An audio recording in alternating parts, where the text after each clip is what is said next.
heavenly host. Praise Father, Son, and Holy Ghost.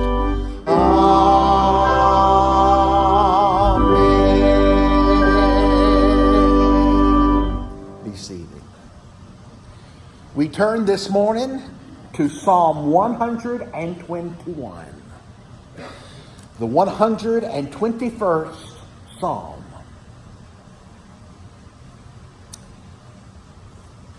Listed as a song of ascent. The author writes, I lift my eyes to the hills. From where will my help come? My help comes from the Lord, who made heaven and earth. He will not let your foot be moved. He who keeps you will not slumber. He who keeps Israel will neither slumber nor sleep. The Lord is your keeper. The Lord is your shade at your right hand. The sun shall not strike you by day, nor the moon by night. The Lord will keep you from all evil. He will keep your life. The Lord will keep your coming and your going from this time on and forevermore. This is the word of God for us, the people of God. Thanks be to God. The 121st Psalm has been a favorite psalm of many. The poetry just rolls off the tongue. Yet I am concerned that more often than not, the 121st Psalm is more often misinterpreted than interpreted correctly. I know growing up, I heard this psalm in Sunday school, and I was taught this psalm. And for me, as a young child, this psalm really meant how big God was, how majestic God was, how immovable God was. I mean, the mountains and the hills, they stood for strength and dominance. And you were looking up to the hills, and there was God, and there was your help. But that's not what this psalm means. That's not what the psalmist is talking about. One reason we know that is because of the little superscription right at the beginning. It's called a song of ascents. What does that mean? That means that this was a song, and of course, you know, all psalms are basically songs. The book of Psalms is the Hebrew hymnal. But this is one of the songs that the pilgrims would sing when they were on their way to Jerusalem. Because the good Jews, the ones that were observant, they would go to Jerusalem at least 3 times a year.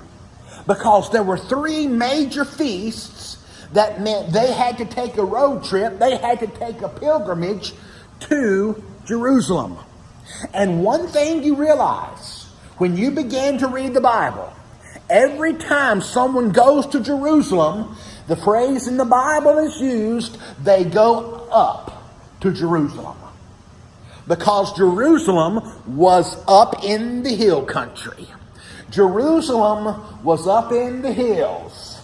So that meant you had to take a journey up to the hills. So what's going on here?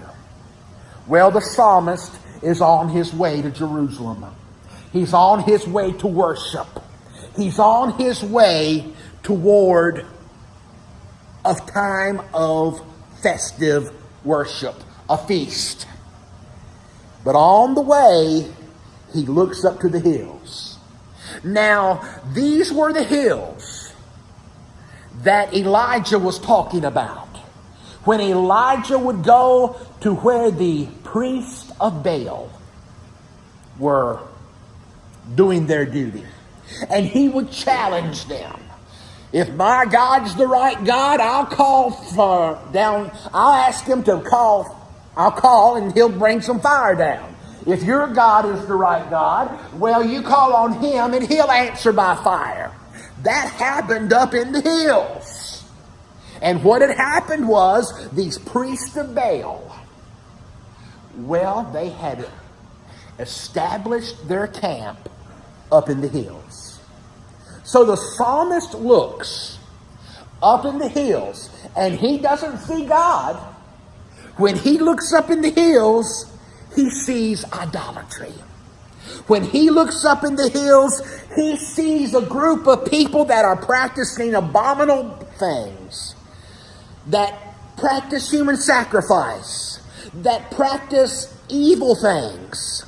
And to put a new spin on it, a new perspective, the hills to the psalmist must have looked like, you could almost equate it when we go to Los Angeles and we see on that beautiful mountainside Hollywood. I have a feeling when the psalmist looked up to the hills, he saw idolatry. He saw evil. And not only that, the hills. Well, the hills were a place where bandits and thieves would hide out. There were lots of caves up there. It was a windy road up to those hills. Remember the parable of the Good Samaritan? He was going from Jericho to Jerusalem. It was called the Bloody Way. Why? Because bandits would get... when I think of this psalm, I think of Route 8. You're going on Route 8. You have no protection. You're not in a car. You're walking.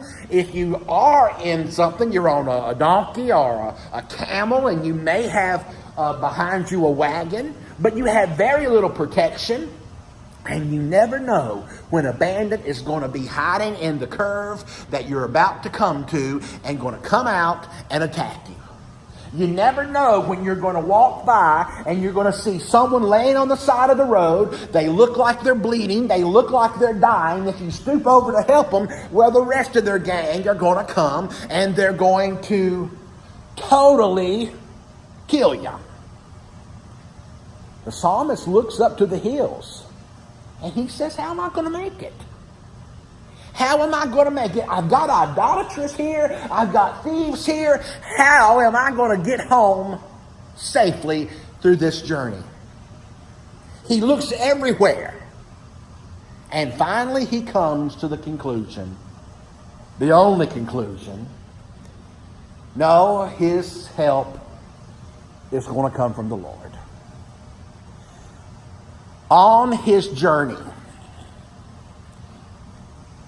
even in the midst of danger, even in the midst of idolatry, even in the midst of evil, his help is going to come from the Lord. Because on his journey, he's going to need some help. And today you and I are also on a journey. We're on a journey called life. And life has a lot of unexpected turns. And life has a lot of evil in it.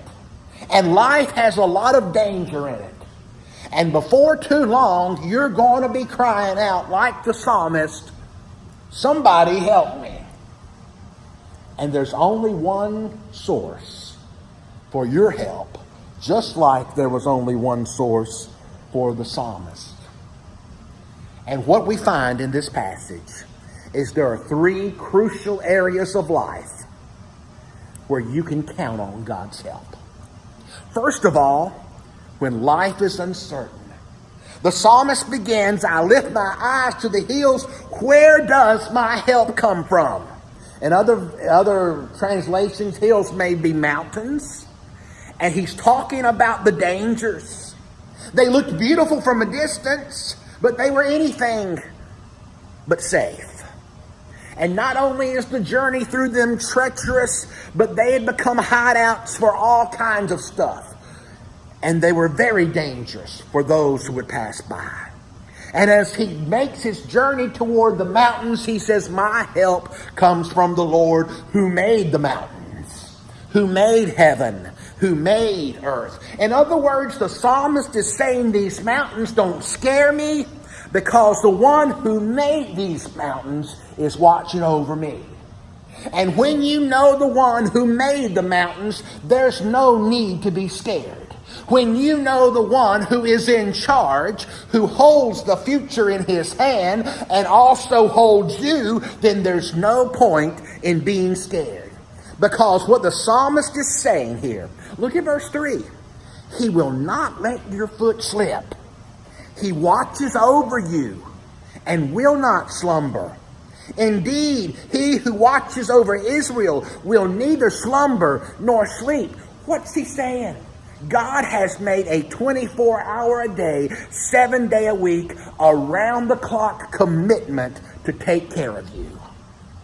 And the mountains cannot be avoided, the rugged terrain, the danger, but we can face the mountains. We can face the uncertainties of life with the assurance that God is taking care of us and our help is from God. So what does that mean? That means in a very literal sense, nothing bad can happen to you. What do you mean, nothing bad? Well, Paul would say that we know in all things God works for the good of those who love him and are called according to his purpose. The future is uncertain. We don't know what's going to happen from day to day. And sometimes it's going to be unpleasant, and sometimes it's going to be pleasant. We don't know. But yet through it all, we have a promise that no matter what happens, it will ultimately be for our good. Back during World War II, the Nazis were bombing London every night. And it was just a horrible time for the people who were living in London. Can you imagine every night you just knew that there would be bombs going off all over the city and that there was no safe place. Most people in London never got a wink of sleep during that war. But there was a little Jewish lady. A lady who, when they were going one morning through the streets of London looking for survivors, they found her in her bed, sound asleep. They said, how in the world can you sleep? You know they're bombing us. You know this could be your last day. You know at any moment a bomb could end up right in the middle of your house. How can you sleep? This is what she said. She said, well, the Bible says that the one who keeps Israel will neither slumber nor sleep. And I thought, well, there's no sense in both of us staying up all night then. So I went to sleep. The psalmist is saying, yes, life is uncertain. But you don't have to stay awake all night. Because God, listen to that, God, the Lord, as the psalmist says, is watching over you. He watches over you and helps you when life is uncertain. And secondly, he watches over you when the heat is on. I love verse 5. Verse 5 tells us, the Lord watches over you. The Lord is your shade at your, look at this, right hand. And the sun will not harm you by day. Now, why did the psalmist say that the Lord is your shade at your right hand? I'll tell you why, because the world's made for right-handed people. And those of us who are left-handed know that. A soldier had two pieces of armor. A soldier had a shield and a soldier had a spear. The shield was always in your left hand and the sword was always in your right hand. Now, the shield was the most important thing because that was your defense. So when you had the shield in your left hand, all of this side was covered. In your right hand, you had a sword, though. So that meant everything on this side was vulnerable. The psalmist is saying, right at your most vulnerable spot, at the time, at the place when you are most vulnerable, that's where God is standing. That's where God is dealing with you. Right when you need Him the most. You know, the old hymn says, just when I need Him, Jesus is near. Just when you need Him at the most vulnerable spot of your life, there He is. There He is. And a lot of people say, yes, you talked about the uncertainty of life, but I'm not too concerned about the uncertainty. I see all kinds of certainties in my life, and they're scaring me to death. They're attacking me, and I'm left vulnerable. God's right beside you, the psalmist says. God's right beside you, and God is on your side. And God will even refresh you. It says the sun will not harm you by day. Oh, God's promise of help in your life says even when you go through the heat, He makes it bearable by being the shade at your right hand. You ever stepped into the shade on a sweltering, hot August day, or lately June or May day? It's a relief, isn't it? It's an amazing thing, shade. The temperature outside hasn't changed. But when you sit down under a shade tree, the heat becomes less unbearable. God's presence in your life doesn't mean your problems are going to go away. But it does mean your problems won't get the best of you. God watches over you even when the heat is on. And finally, God promises help in your darkest hour. Go back to verse 6. The sun shall not strike you by day, nor the moon by night. Now, of course, the psalmist is being symbolically here. Poetically, you may say. In reality, we have nothing to fear from the moon. But what he's referring to is the darkness of our fears, our loneliness, the darkness of our pain, the darkness one might experience when the doctor uses the word cancer, or the spouse uses the word divorce, or when the child admits to having a drug problem or being pregnant, or when someone close to you dies, or when you are fighting a losing battle with sin. Those events bring darkness in our lives. They bring fear. They bring panic. They bring regret. And it's in those times God says, I will be right beside you. I will be right beside you, and I will help you, and I will not let you fall, even in the darkest hours. Did you notice the memory verse? Go back to the memory verse. What then are we to say about these things? What things? The horrible things we're going to face. The uncertainty. The certainty that scares us. The dangers, the darkness. What are we going to say? If God is for me, who can be against me? Because the very one who did not withhold His own Son, but gave Him to us, will He not give us all things? What is Paul saying in Romans? He's saying God did not save you to leave you halfway through your journey. God did not send His Son to die for you so that when the going gets tough, you'll be all by yourself. No, no, no, no. The very one who sent His Son to die for you on the cross, the very one who gave His Son up for you, He's going to be with you in the uncertainties of life. He's going to be with you when the heat is on. He's going to be with you in the darkest times. And I want you to notice how many times the psalmist says that the Lord is going to do something. And I hope you'll notice something very special about the word Lord there. When you see the word Lord in Psalm 121, you will notice that every one of those are in all capital letters. If you'll remember with me back to when we studied the life of Joseph, Back when we were in the Exodus, what that word Lord in all capital letters means. It's a reference to the God who keeps his covenants. Now in the Bible there are lots of covenants. God makes a covenant with Noah. God makes a covenant with Abraham. God makes a covenant with David. And God always kept his word with every one of them. And you may be here today, well, that sounds great. I sure wish God would make a covenant with me. He did. He did. Remember back with me. The night he was betrayed, he took the cup and he said, "This is my blood, the blood of the